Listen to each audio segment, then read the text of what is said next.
Today on the Ancestral Findings podcast, Texas spent 10 years as an independent nation. Those years were wild ones for the Lone Star State. Here's what happened in Texas that made it so tumultuous.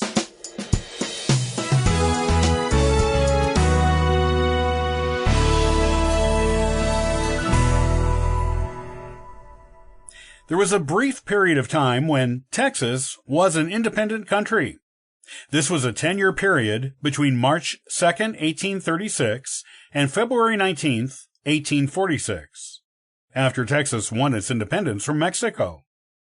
Many battles were fought for Texas independence, the most famous of which was the Battle of the Alamo. On December 29th, 1845, Texas was admitted into the United States and became the Texas we know today.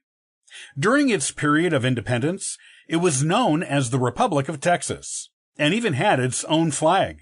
It was a sovereign nation in every way.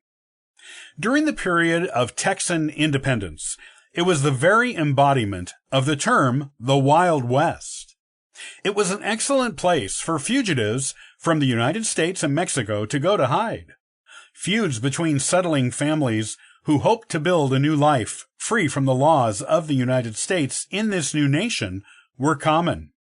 Many of these feuds got violent, and some are still remembered as part of Texas lore.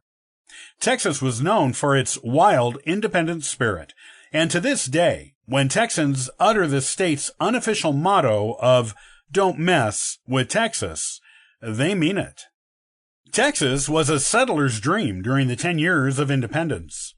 Even respectable families went there to be free of the limitations the laws in the United States placed on what they could do. While they did find a great deal of freedom, that freedom came with a price. Texas was a large territory, much larger than it is today. It was virtually impossible for the independent nation's government to govern everything that went on there. The Comanche natives were against Texas being a nation, since Texas was part of their territory, and raids, rapes, and other types of violence against the settlers were a common occurrence, especially in the more rural areas.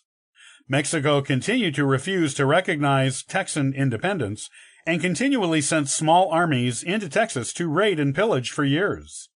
If any two settlers or settling families had problems with each other, they were often left to work it out on their own with frontier justice. The law only became involved if the violence spilled over into the more settled areas. Texas eventually accepted the offer from the United States to become a state, mainly to get a handle on law and order in the territory. With the help of the United States government, Texas became a much safer place to live than it was as an independent nation. Stories from those years of independence and the people who lived there at that time still exist. In fact, Texas was keeping vital records and other archival documents from the time it gained independence. Texas President Sam Houston even had to move the archives once to keep them from being captured by Mexican soldiers who were raiding the area. Since Sam Houston had the archives moved to Austin, which was initially a temporary measure that became permanent, that is where they can be found today.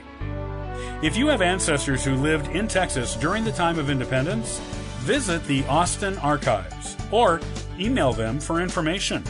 You may be surprised at some of the stories your ancestors have in those archives that they are just waiting to reveal to you.